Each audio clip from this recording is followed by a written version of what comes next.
Hey guys, what's up? What's good? Welcome back to my channel. So in today's video, I'm going to be sharing with you 5 things that I have learned in the first 5 months of the year 2023. So without further ado, let's just get right into the video.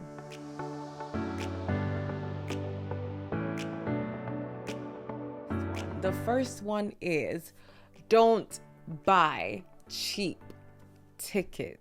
This is in particular with traveling. I've learned the hard way. And it's funny because it's not just this year that I've learned this lesson. I've been learning this lesson since. Like, traveling humbles you guys. Traveling humbles you when you think you've got it together, when you think, yeah, I've traveled enough times to be able to know what may be coming next. It just sweeps you away with no warning at all of the next emergency that will be on ground. And when I say don't buy cheap tickets, this year I've been caught in situations, whether that's by train, whether that's by flight, where I've booked non-refundable, non-modifiable tickets just because it's the cheapest, and lo and behold, I'm not able to make that flight anymore, or I'm not able to make that train anymore. And what happens? Because I booked the cheapest tickets, because I booked the non-refundable one, because I booked the non-modifiable one, I am now looking like soggy bread. I'm either forced to take that or lose money, which I have done for an international trip this year. And that was very painful because I knew if I had booked a refundable ticket, maybe I could have gotten it back. Actually, that's not a good example because this airline just don't do refunds. I'm not going to air them out. Or should I air them out? However, for my next trip away, I was trying to see if I can do without it. But unfortunately, because I booked a non-refundable, non-modifiable ticket, if I want to do without it, I also should be ready to do without the money.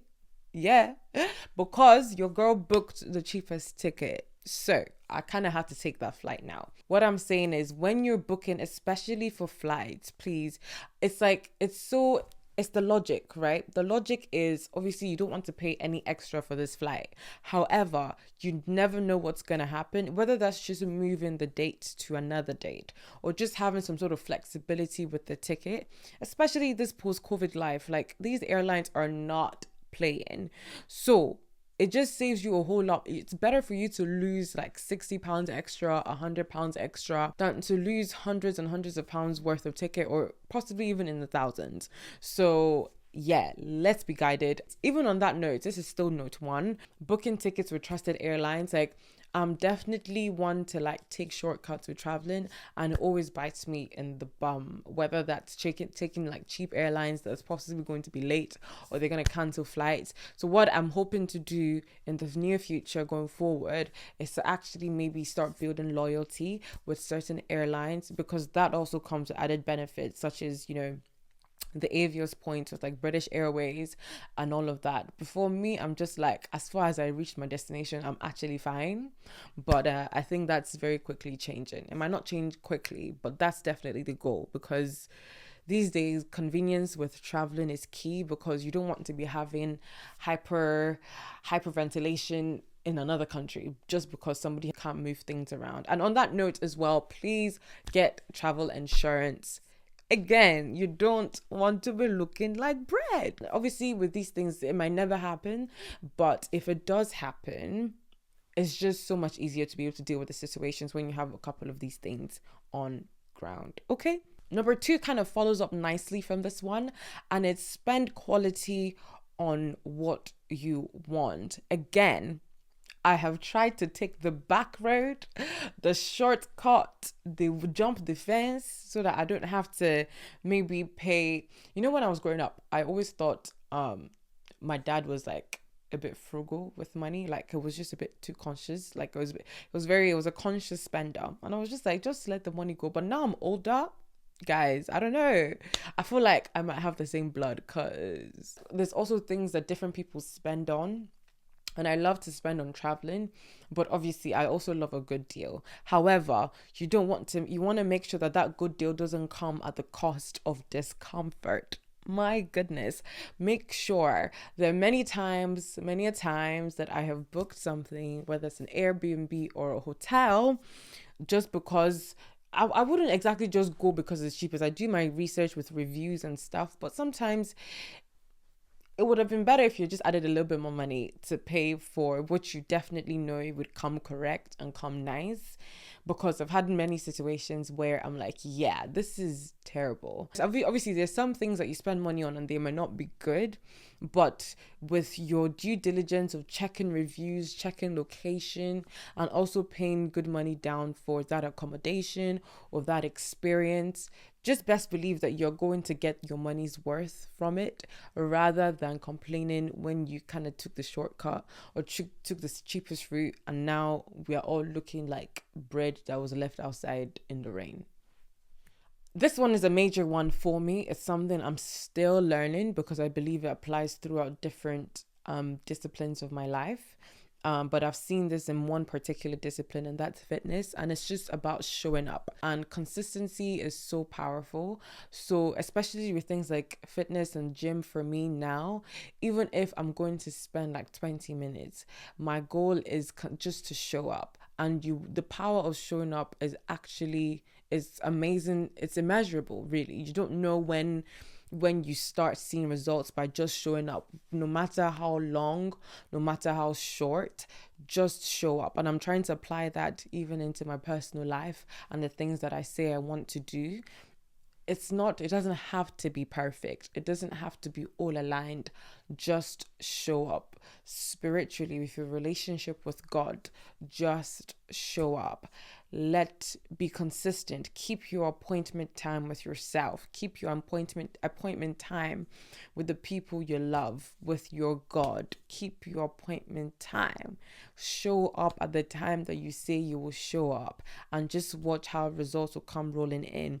And for me is, I know once I get that bedrock of consistency going, then everything else can build on top of that, because I've often found that I can do a lot of things, start it up nice and exciting, but to sustain it for the long haul requires consistency. And in that same line as well, for the third one, it would be have a system, have a strategy on how you're going to carry what you say you want to carry out. You want to do this thing. Okay, how are we going to do it? What are we putting in place?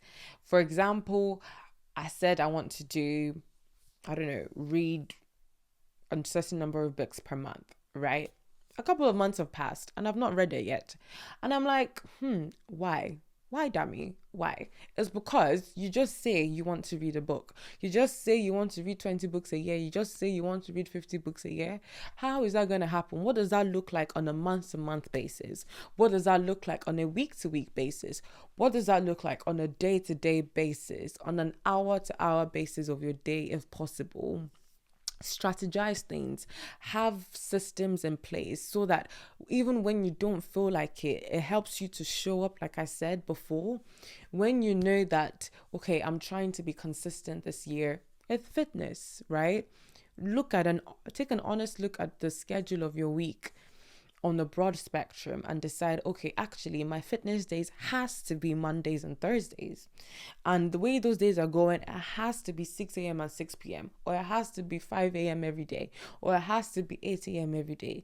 Now, when those systems in place, set an alarm, girl. Set a reminder. Tell somebody to remind you. Tell someone to wake you up. And when those systems are in place, it forces you to kind of get your goals done.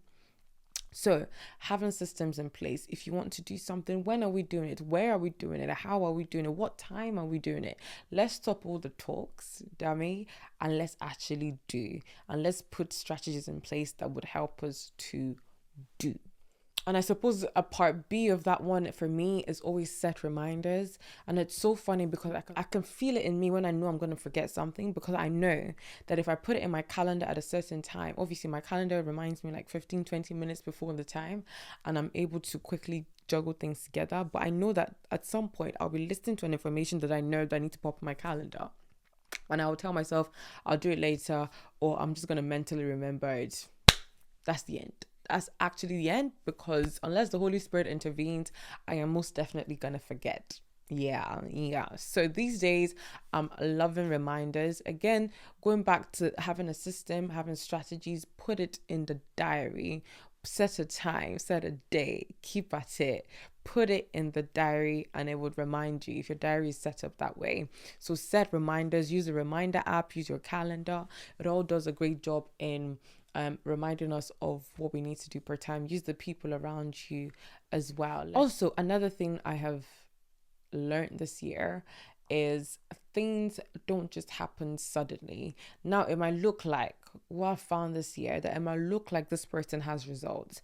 It might look like this person is soaring. It might look like this thing just happened. It just blowed. It just blew up. I'll be blown up. You get the gist. But really and truly, behind that picture, behind what you're looking at, has been hours of work, has been hours of prayer. It's been a lot of things behind the scenes that is yielding that result. Nothing just happens suddenly. The person that you want to be tomorrow won't just appear because you're a year older. The person you want to be in 5 years won't just appear because time has gone. That person that you are envisioning is going to require work, is going to require discipline. They're going to require yourself up to date to sacrifice. So let's put in that work, and our future self will be able to thank us for that. Our future relationships. The time is now for you to impute and make notable progress. Be bent in your heart that this year I must grow. I have to. I literally have to. Do you get what I mean? And God will help us to put in the work required.